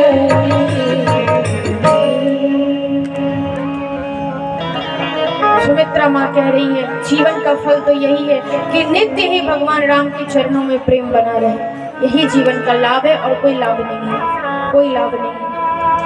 मात चरण सिर नाई चले, तुरंत संकित हृदय, बाबुर विषम तोराई मन, भाग मृगो भाग बसे।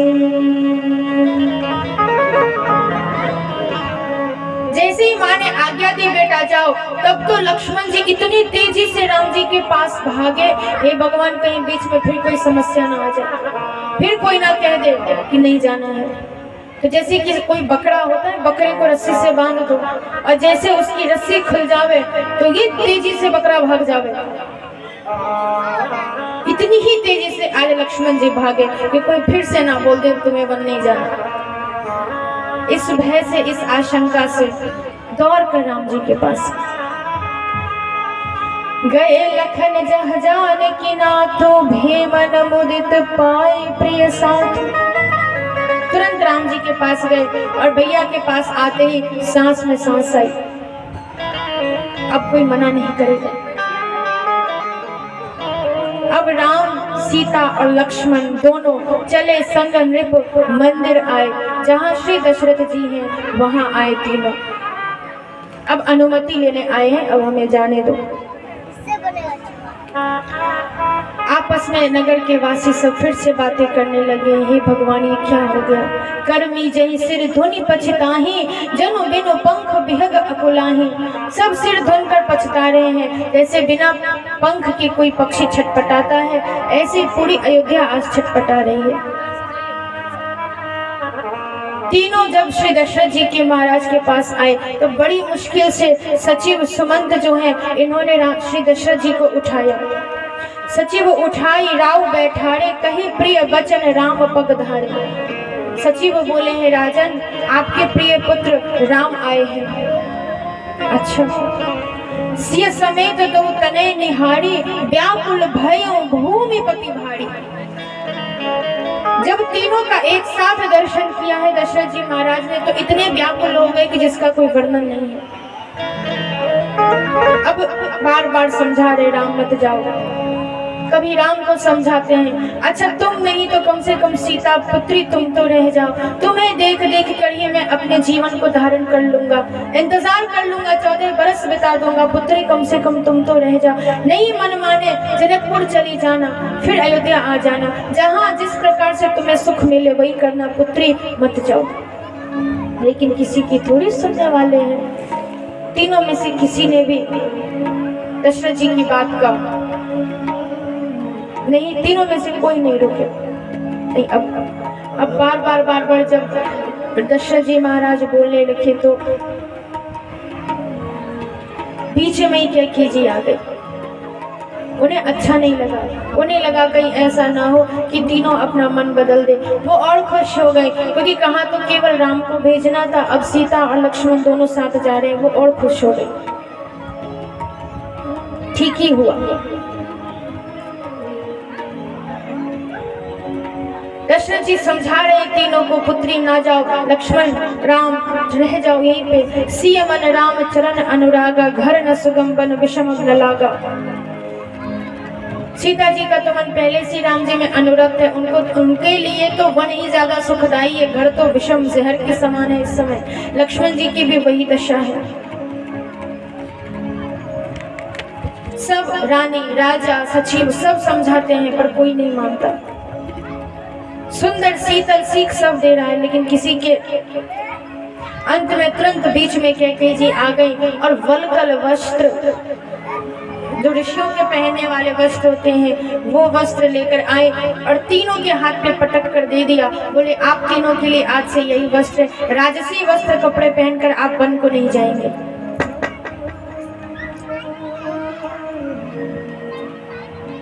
मुनि पट भूषण भाजन आनी, आगे धड़ी बोली मृदुवानी। आज से आप यही पहनेंगे, जो ऋषि मुनि पहनते हैं वल्कल वस्त्र, वही धारण करना है आपको। हे रघुवीर, हे राम, आप राजा को सबसे ज्यादा प्रिय हो, अपने पिता को सबसे ज्यादा प्रिय हो, आपको वन जाते हुए ये देख नहीं पाएंगे। और यदि इनका मन बदल गया, इन्होंने अपना वचन भंग कर दिया, तो बेटा बताओ, यदि इनका वचन टूट जाएगा तो क्या आपको अच्छा लगेगा? देखो कितनी टेढ़ी टेढ़ी बातें लक्ष्मण कहती माता कहती, आपको अच्छा लगेगा? बेटा जल्दी करो। मतलब कहना चाह रही है कि आप जल्दी जाओ, क्योंकि जब तक आप रहोगे इनका मोह बढ़ता रहेगा। राम जी बोले नहीं नहीं, ऐसी कोई बात नहीं है माँ, आप चिंता ना करो। राम जननी सुख सुनि सुख पावा। जब राम जी ने सांत्वना दी, माता ऐसा कुछ नहीं होगा, वचन भंग हो ही नहीं सकता, आप चिंता ना करो। तीनों वल्कल वस्त्र धारण करके आए, मुनियों का वस्त्र धारण करके आए हैं राम लक्ष्मण जानकी, और सबको प्रणाम किया। निकसी वशिष्ठ द्वार भय ठाड़े, देखी लोग विरह दब दाड़े। श्री गुरुदेव के पास खड़े हुए गुरु जी को प्रणाम किया। पूरी प्रजा महल के बाहर खड़ी है, अपार भीड़ लगी है प्रजा की, हजारों की भीड़ है। आज पूरी अयोध्या उमड़ आई है राजमहल के द्वार पे। कोई भी व्यक्ति ऐसा नहीं है जो आज अपने घर में हो, सब उमड़ आया है।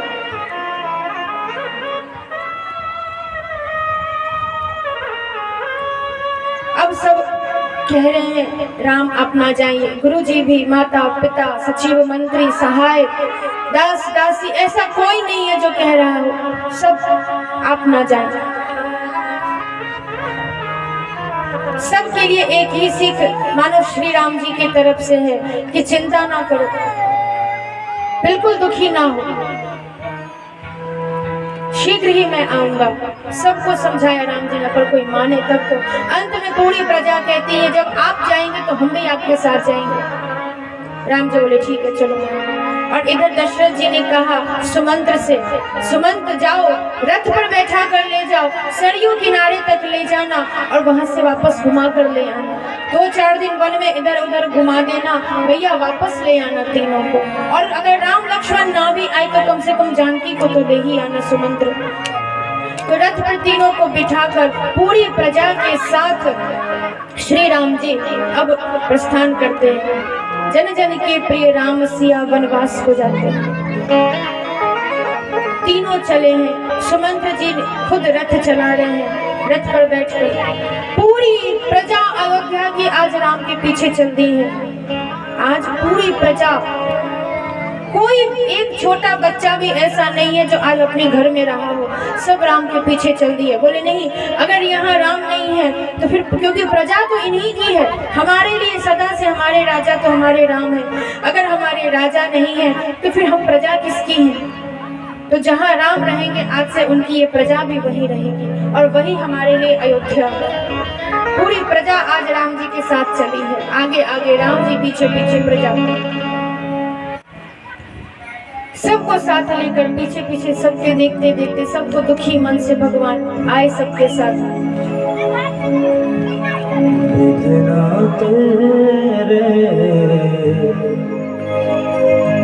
लेख किसी के समझना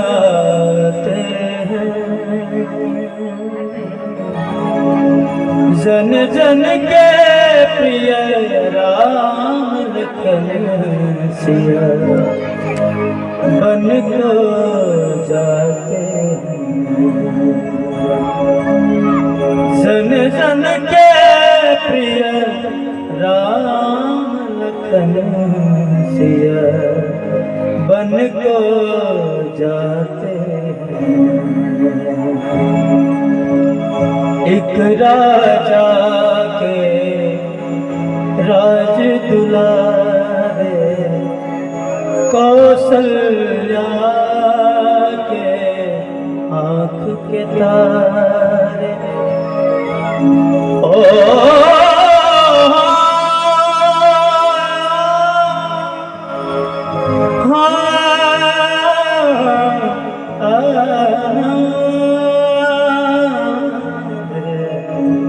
सबके कष्ट मिटाने वाले कष्ट उठाते जन जन के प्रिय राम लखन सिया बन को जाते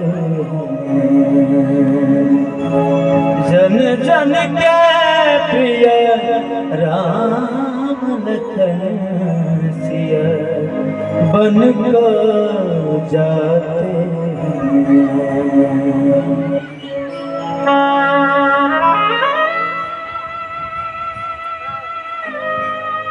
पूरी प्रजा सहित लखन और जानकी को लेकर श्री राम जी वन की ओर चले।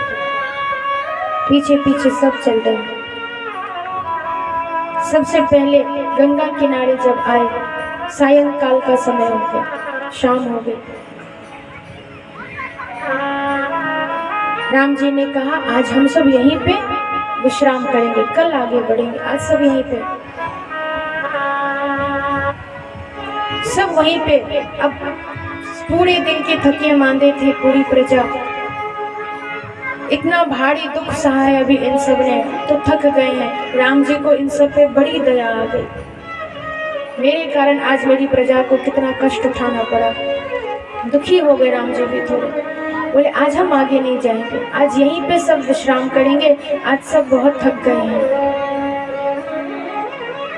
आपस में ऐसे ही थोड़ी देर बातचीत हुई और फिर धीरे धीरे सब सो गए। थके थे पूरे दिन के, सब सो गए। सब आधी रात के समय राम जी जागे, ब्रह्म मुहूर्त से कुछ पहले ही जागे।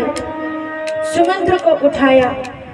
लक्ष्मण जानकी जी के सहित राम जी सुमंत्र से बोले, अभी ही हम यहाँ से निकल जाएंगे, क्योंकि यदि सुबह चलेंगे तो फिर हमारी प्रजा कहेगी हमारे साथ चलने को, और मैं इन सब को लेकर यदि जाऊंगा तो व्यर्थ में इन्हें भी कष्ट होगा और मुझे भी कष्ट होगा। मैं इन सब को लेकर नहीं जाऊंगा, ये अयोध्या में ही रहेंगे।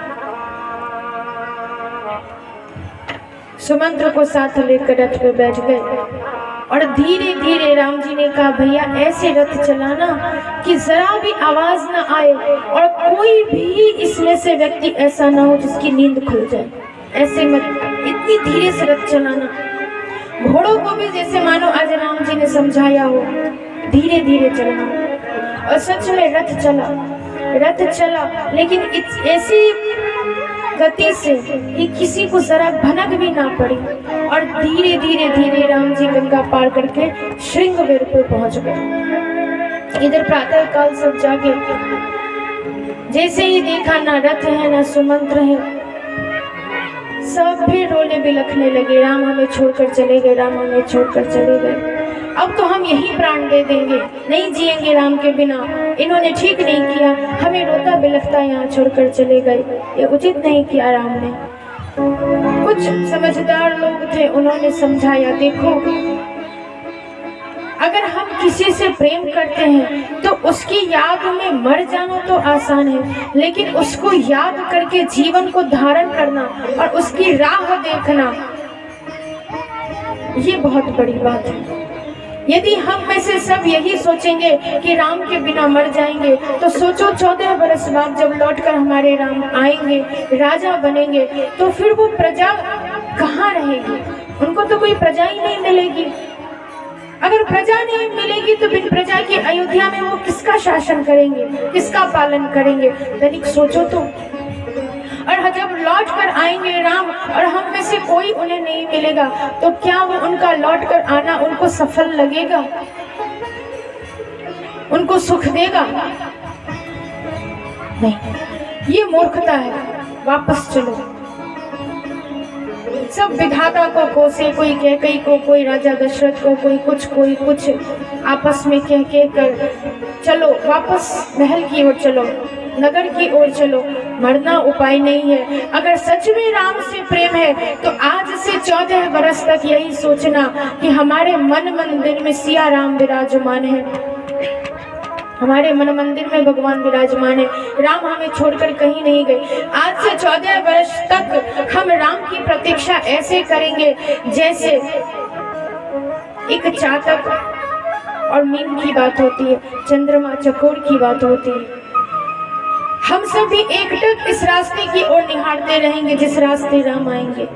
आज से कोई भी घर जाकर आलस्य नहीं करेगा, प्रमाद नहीं करेगा, सुख की नींद नहीं सोएगा, बस दिन रात राम को याद करेगा और राम नाम लेगा। ऐसी हमारी आज से रहनी होगी और हम अयोध्या में ऐसे ही रहेंगे। मानो राम तो वहाँ वनवास में रहेंगे, लेकिन हम यहाँ वनवास की भांति ही हर सुख विलास का त्याग करके रहेंगे। कोई किसी प्रकार का सुख भोग नहीं करेगा।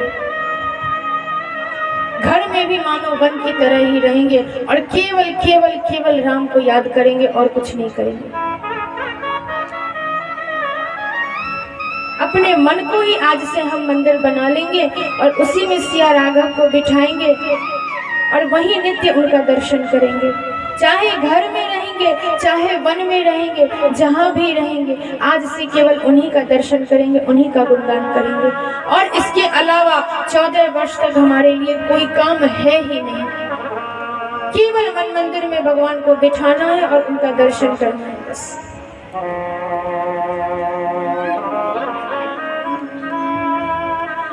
अपने मन को ही मंदिर बना लो, अपने मन को ही मंदिर बना लो, सिया राघव को उसमें बिठा लो, सिया राघव को उसमें बिठा लो, सिया राघव राघव को उसमें बिठा लो, सिया राघव को उसमें बिठा लो, अपने मन को ही मंदिर बना लो, अपने मन को ही मंदिर बना लो, सिया राघव को उसमें बिठा लो, सिया राघव को उसमें बिठा लो, सिया राघव को उसमें बिठा लो, सिया राघव को उसमें बिठा लो।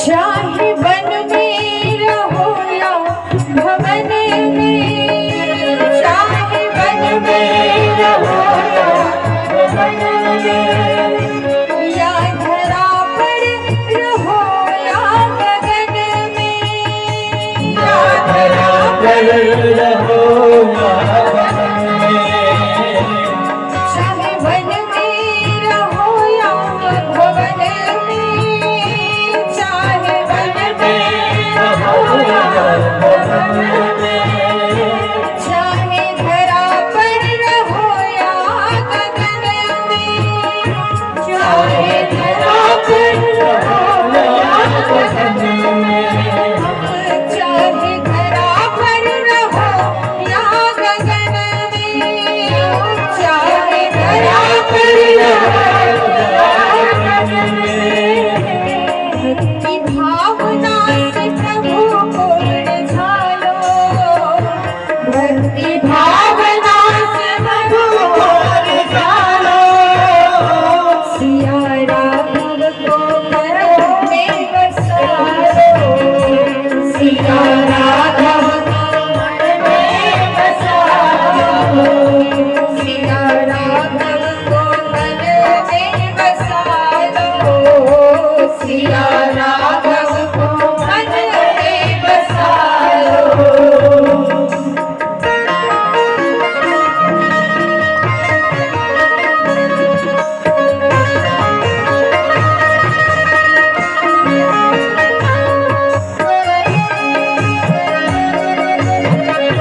वर्ष तक हमारा यही नियम होगा, इसी नियम से हम रहेंगे। भगवान इधर श्रृंगवेरपुर आए, पहला विश्राम भगवान ने यही किया है। हमारी आपकी भी समय हो चली है, तो आज भगवान को श्रृंगवेरपुर में ही हम विराजमान कराते हैं, यहीं पे वो विश्राम करेंगे। यहाँ निषाद राज गुह के साथ भगवान की सबसे पहली मित्रता होगी, दोस्ती होगी। कैसी होगी ये कल हम और आप सब श्रवण करेंगे। कल भगवान की आगे की लीलाओं का हम और आप दर्शन करेंगे। देखो भाई, 2 से 3 दिनों की कथा और रह गई है, तो इन 2 से 3 दिनों की कथा में आपको पूरी रामायण की कथा सुननी, आधी अधूरी कथा तो सुनेंगे नहीं, पूरी सुननी है। तो 2 से 3 दिनों के भीतर आपको संपूर्ण राम कथा श्रवण करा दिया जाएगा, आप चिंता ना करना। बस प्रेम भाव से आप सब सुनते चलिए, और प्रेम भाव से भगवान की कृपा से जैसी हमारी मति है वैसा हम आपको प्रसाद देते चलेंगे। बस आप आनंद से सुनते चलिए। भावना में कभी कहीं किसी की कोई कमी नहीं आनी चाहिए, ऐसा नहीं होना चाहिए। हाँ भाई, ऐसा होता है कि अच्छा अब कोई तो उत्सव रहा नहीं, जन्म भी हो गया, ब्याह भी हो गया, अब तो खाली वनवास की कथा है, तो क्या बेकार में सुनने जावे, रहने दो। अब तो कोई नाचना गाना भी नहीं, झूम झड़ाका भी नहीं है, तो उतना मजा नहीं आएगा कथा में। ये कभी मत सोचिएगा, कथा मजा के लिए नहीं सुना जाता, आनंद के लिए सुना जाता। मजा और आनंद में अंतर है, सुख और आनंद में फर्क है, दोनों एक नहीं है। सुख और मजा तो वो चीज है जो थोड़ी देर के लिए होती है और फिर चली जाएगी। सुख भी अभी है, जैसे आपको प्यास लगी, बड़ी जोर की प्यास लगी है, इतनी जोर की पूछो मत, अभी प्राण निकल जाएंगे, और उसी समय कोई आके सुंदर मीठा शीतल जल आपको लाके पिला दे, तो आपकी सांस में जान आ जाए, आनंद आ गया, मजा आ गया। लेकिन इसका मतलब ये थोड़ी है कि फिर 1 घंटे 2 घंटे तक आपको प्यास नहीं लगेगी। प्यास लगेगी ना, प्यास लगेगी कि नहीं लगेगी? बिल्कुल लगेगी। तो इसको सुख कहते हैं। प्यास हमेशा के लिए नहीं बुझी है, थोड़ी देर के लिए है। मतलब हमें थोड़ी देर के लिए सुख मिला है, फिर थोड़ी देर के बाद हमें वो दुख आएगा ही, प्यास लगेगी, भूख लगेगी। तो जब हमारे दुख का अंत हो जाता है उसको हम सुख कहते हैं, लेकिन वो आनंद नहीं। सुख तो थोड़ी देर का लिए, थोड़ी देर के लिए आता है, फिर चला जाता है, फिर आएगा, फिर चला जाएगा। लेकिन जो आनंद है वो परमानंद है, सच्चिदानंद है, वो कभी जाता नहीं है। आनंद का मतलब ये कि जो कभी जाए ही नहीं, वो आनंद है। सुख तो चला जाएगा, तो इसीलिए आनंद से आप सब कथा सुनिए, क्योंकि आनंद कभी जाएगा नहीं। और जो कथा आप सुनेंगे, अगर सच में पूरे मन से आपने सुन लिया, तो फिर आप कभी भूल भी नहीं पाएंगे। अब मन के किसी कोने में जरूर आपकी ये भावना जमी रहेगी, और हो सकता है कभी ऐसे समय में वो निखर कर सामने आए जब आपको इस भक्ति भावना की बड़ी जरूरत होगी। क्या पता इसी बहाने अंत समय में हमारे मुंह से राम नाम निकल जाए, तो हमारा भी भला हो जाएगा।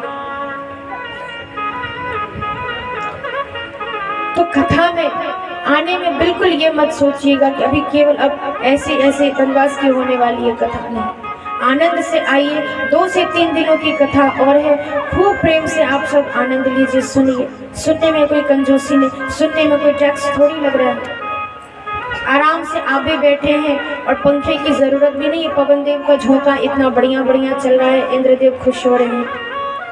जो लोग कथा सुनते हैं ना धरती पे, उसको देख के इंद्र भी सोचते हैं, हे भगवान, काश मैं भी इंसान होता और धरती पे जन्म लेता, तो भगवान का सत्संग मुझे भी मिलता। क्योंकि जो सुख आप अभी यहाँ ले रहे हैं, जो आनंद कथा का, वो स्वर्ग में भी नहीं मिलता। आप सोचो, स्वर्ग में सारी सुख सुविधा है, ये आनंद तो वहाँ भी नहीं है। और वो लोग सोचते रहते हैं, काश मैं भी इंसान होता। आप लोगों को देखकर अभी वो सोच रहे होंगे, कितने धन्य भाग हैं ये सब जो भगवान की सुंदर कथा सुन रहे हैं। सच बात है, ये कोई आपको बहलाने के लिए नहीं कही जा रही है बात, बिल्कुल सत्य कह रहे हैं। शास्त्र भी कहता है, भागवत जी में बड़ी सुंदर सी कथा आती है ना एक, कि इंद्र आते हैं और कहते हैं, राजा परीक्षित जिनको 7 दिन में मरना है, तो कहते हैं कि राजा को मरने से डर है तो इसको अमृत पिला दीजिए और हमको कथा का अमृत पान करा दीजिए। सोचिए, इंद्र आके कह रहे हैं मेरे पास अमृत है, पिला दो, ये तो जीवित हो जाएगा, अमर हो जाएगा, लेकिन ये कथा तो हमें ही दो। लेकिन सुनाने वाले हैं श्री सुखदेव जी, बोले बिल्कुल नहीं, क्योंकि कथा सुनने का भी अधिकारी हर कोई नहीं होता। सबसे पहली बात तो है कि मन में भक्ति भावना होनी चाहिए, प्रेम होना चाहिए। आपके मन में यदि वो नहीं होगा तो आप कथा सुनने के अधिकारी नहीं हो। अच्छा, आप खुद सोचो, अगर हम बनी बनाई बात कर रहे होंगे तो यहाँ बैठने वाले जितने लोग बैठे हैं, क्या इतने ही गांव के लोग हैं? तो इससे ज्यादा गांव में इतने ही लोग हैं? बहुत है, इससे ज्यादा, बहुत ज्यादा है, तो कुछ भी नहीं, बहुत ज्यादा। क्यों नहीं वो आकर सुन लेते हैं? क्यों नहीं 4 घंटे आकर आपकी तरह यहाँ बैठ जाते हैं? क्योंकि उनके भाग्य में वो चीज नहीं है। अब आप कहो नहीं सुनते तो है, माइक तो हर जगह लगा है, इस चौराहे पे उस चौराहे पे, यहाँ लगी है वहाँ लगी है। माइक लग जाने से कुछ नहीं होता। अब मान लो माइक लगा है, कोई दुकानदार आवे कथा सुन रहे, हाँ भाई राम जी वनवास गए, ऐसा हुआ वैसा हुआ, इतने में कोई ग्राहक आ गया, हाँ भाई जरा इतने का ये सामान देना, तो फिर वो राम जी को याद रखेगा या ग्राहक को याद रखेगा? बताओ। उस समय उसको राम याद आएंगे कि लक्ष्मी याद आएगी? पैसे ठीक दिए कि नहीं दिए, कम ज्यादा तो नहीं हो गया, राम जी याद रहेंगे? नहीं याद रहेंगे, वो ग्राहक याद रहेगा। घर में बैठे लोग कहेंगे अरे घर में बैठे तो हम सुन ही रहे हैं, सारा सामान काम भी हो रहा है, सुन रहे कैसे हो रहा है। मान लो उस समय में कोई आदमी व्यक्ति आपके यहाँ मेहमान आ गया, तो आपका ध्यान उस मेहमान में चला गया, कोई बात हुई आपका ध्यान उधर चला गया, कथा में ध्यान रहा क्या? जब तक ध्यान नहीं दिया जाएगा, हमने कहा ना आपको, अगर मन से कोई काम नहीं किया जाएगा तो काम बिगड़ जाएगा, चाहे कोई भी हो। आप भोजन बनाओ, खाना बनाते हो ना आप, जिस दिन बेमन से बनाओगे उस दिन देखना खाने में स्वाद नहीं आएगा, और जिस दिन मन से भोजन बनेगा उस दिन आप सादी चावल दाल ही बना दो तो भी अच्छा लगेगा। मन बहुत बड़ी चीज है। मन आपका है कहीं और शरीर है आपका कहीं और, काम कैसे बनेगा? काम नहीं बनेगा। क्यों कहा जाता है बार बार, चाहे हम ही नहीं कोई भी, क्यों कहा था, कहते हैं सब कि आकर कथा में पंडाल में बैठो और कहने वाले के सामने बैठकर सुनो, इसका फायदा है। आपको लगे नहीं भीड़ इकट्ठी करने के लिए कही जाती हो बात, ऐसा नहीं है, आप मत भीड़ इकट्ठी करो, फायदा आपका है। इसीलिए कहा जाता है कि सबरे लोग आकर सुनो। क्या फायदा है इसका? पहला तो आपका शरीर यहाँ है, पहला फायदा बताते हैं, सुनो।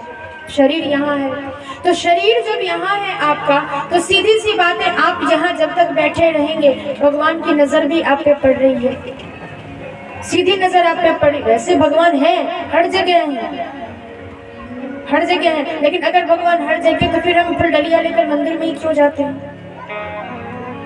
एक नियम है, एक जगह है भगवान के भी होने का, जहाँ हम उनको प्रणाम कर सके।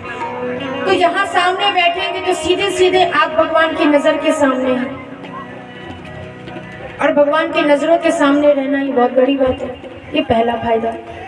दूसरा फायदा ये है कि जब तक आप यहाँ रहेंगे, भले ही आप घंटे 2 घंटे 4 घंटे जितनी देर बैठेंगे, अरे 1 घंटे के लिए सही, लेकिन सच्चे मन से कथा तो सुनिए नहीं। अगर 4 घंटे की कथा में 10 घंटे की नहीं कहते, 10 मिनट की ही कोई ऐसी बात आपको अच्छी लग गई हो और मन में जच जाएगी, तो आपका कल्याण हो जाएगा, भला हो जाएगा, आपका जीवन सुधर जाएगा। ये दूसरा फायदा कि मन आपका यही रहेगा, मन भटकेगा नहीं, भटकेगा भी तो फिर घूम फिर कर 2 से 3 मिनट में वापस यहीं आ जाएगा, कहीं नहीं जाएगा। ये दूसरा फायदा। तीसरा फायदा आपको बताते हैं, आप आपके सामने बैठे हो, हम आपके सामने हैं, हम दोनों एक दूसरे के आमने सामने हैं। किसी भी व्यक्ति से यदि आपको बात करना हो तो पीठ पीछे अगर कोई आपसे बात करेगा उसमें जो मजा आएगा, और सामने खड़े होकर जो आपसे बात करेगा, दोनों में अंतर है कि नहीं है? बताओ, है ना अंतर?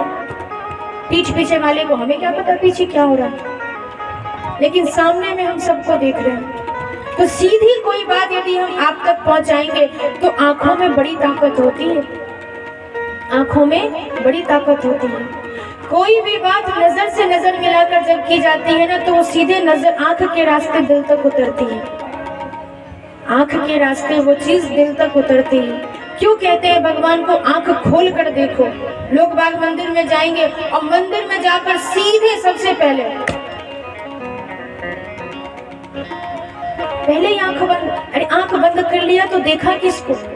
और बिना देखे आंख बंद कर लिया तो मन में सोच किसके बारे में रहे हो? सीधे जाके पहले आंख बंद नहीं, पहले जाओ और पहले भर आंख, जीत भर के पहले आंख खोलकर भगवान को देखो। जब तक आपका मन ना भर जाए तब तक भगवान को देखना चाहिए।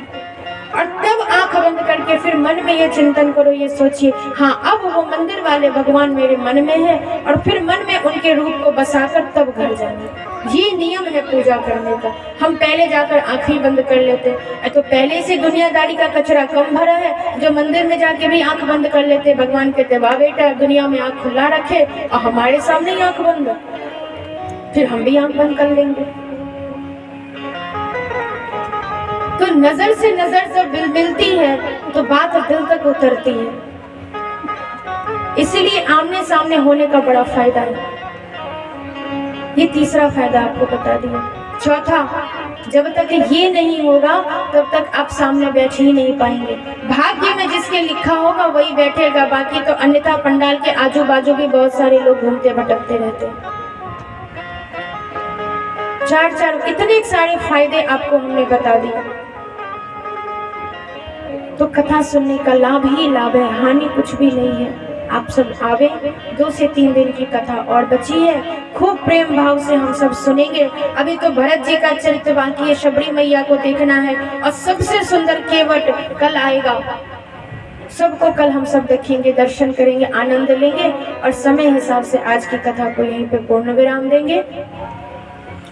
आप सब थोड़ी देर अगर चाहें तो भजन का आनंद लेंगे, फिर आरती करके हम सब अपने अपने घर जाएंगे। एक बार भाव प्रेम से सभी बोलिए, सियापति रामचंद्र भगवान की जय, राजा राम की जय, श्री सियाजू की जय, चारों जगह जोड़ी सरकार की जय, करुणा निधान भगवान की जय, दया निधान भगवान की जय। सुंदर भाव के साथ कथा को यहीं पे विराम। आप सबको जय सिया राम।